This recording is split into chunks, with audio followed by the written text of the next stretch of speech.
അഞ്ജലി കുറെ നേരമല്ലേ ഇങ്ങനെ നിക്കാൻ തുടങ്ങിയിട്ട്, എന്തെങ്കിലുമൊക്കെ പറ. ചേട്ടാ, നമുക്ക് ഈ റിലേഷൻഷിപ്പ് ഇവിടെ നിർത്താം. ഇനി ഇത് പറയാണോ നീ വിളിച്ചു വരുത്തിയത്?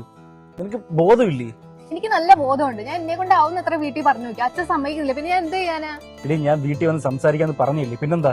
നീ വീട്ടിൽ വന്ന് സംസാരിച്ചാൽ ഒരു വലിയ പ്രശ്നമാക്കണ്ട. ഒന്നാമത് അച്ഛന് വയ്യാത്തയാ. ഇപ്പൊ ഞാൻ എന്താ വേണം? നീ വീട്ടിൽ വന്ന് സംസാരിക്കാൻ സമ്മതിക്കത്തില്ല, ഈ റിലേഷൻ ഇവിടെ നിർത്തണമെന്ന് പറഞ്ഞാ?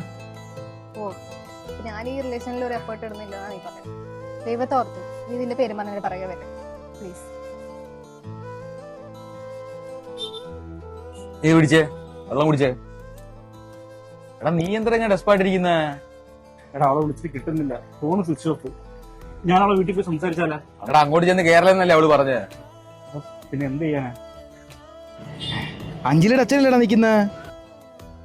ഞാനൊന്ന് പോയി സംസാരിച്ചിട്ട് നിർത്താൻ. എടാ നീ ചുമ്മാ എടുത്തായിട്ട് സംസാരിക്കാൻ നിൽക്കുകയും ചെയ്യല്ലേ. എടാ എനിക്ക് കാര്യം എന്ന് പറഞ്ഞാൽ മാത്രം മതി കേട്ടോ. വെള്ളം തന്നിട്ടു. മോനെ ഇവിടെ നിൽക്കാൻ നിങ്ങൾക്ക് കുറെ നേരമായി. മോൻ എന്താ കാര്യം എന്ന് വെച്ചാൽ അത് പറ. എനിക്ക് സാധനം അഞ്ജലി വീട്ടിൽ പോകാം. അച്ഛൻ ഇന്നലെ അഞ്ജലി എന്നൊരു കാര്യം അച്ഛനടുത്ത് പറഞ്ഞു പറ. അഞ്ജലി ഇന്നലെ അവളെ കല്യാണ കാര്യം പറഞ്ഞു. ഞാൻ പൂർണ്ണ സമ്മതം പറയുകയും ചെയ്തു. പിന്നെ എനിക്ക് ഒറ്റ മോളായോണ്ട് ഞാൻ അവളെ ഒരു ആഗ്രഹങ്ങൾക്ക് എതിരിക്കത്തില്ല. അച്ഛൻ സമ്മതിച്ചില്ലെന്ന് അവൾ എന്നോട് പറഞ്ഞു. അതിന് നീ ഏതാണ് ഇറക്കാ? ഞങ്ങൾ തമ്മിലുള്ള കല്യാണ കാര്യമില്ലേ അച്ഛനടുത്ത് പറഞ്ഞേ? നിങ്ങൾ തമ്മിലാ? ഞങ്ങൾ തമ്മിൽ ഇഷ്ടത്തിലായിരുന്നു. അനാവശ്യം പണി തറ. എവിടെ പോയി മോളെ? അത് ഞാൻ സ്റ്റെഫിയുടെ വീട്ടിൽ പോയതാ. മോളെ ഇന്നലെ കാണിച്ച ആ പയ്യന്റെ ഫോട്ടോ ഇല്ലേ, അതങ്ങനെ മാറിപ്പോയാ? ഇഷ്ടപ്പെടുന്ന ഒരു ഫോട്ടോ ഞാൻ മാറിപ്പോവാ.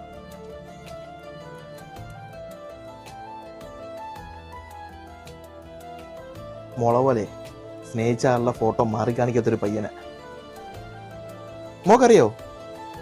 ഇല്ല. ഇല്ലല്ലേ? ഒരടി ഞാൻ മാറിക്കൊടുത്തു അവിടെ. പക്ഷെ ആടി തരേണ്ടത് നിനക്കായിരുന്നു. നീയൊക്കെ ഓരോന്ന് കാണിച്ചു വെക്കും, അതിൻ്റെയൊക്കെ ഇതായിട്ട് ഉരുകുന്ന ഞങ്ങളാ. ഞാൻ മോനെ നിനക്കെന്തെങ്കിലും പറയണമെങ്കിൽ പറ. നിങ്ങൾക്ക് ഈ പ്രേമം എന്ന് പറഞ്ഞാൽ ഭയങ്കര തമാശ. എനിക്ക് തമാശ കളിച്ചടക്കാൻ സമയമില്ലായിരുന്നു. പിന്നെ കിട്ടേണ്ട കൈ തന്നെ നിനക്ക് കിട്ടിയത്. അതീ വലുത് തരാൻ എൻ്റെ കയ്യിലൊന്നുമില്ല.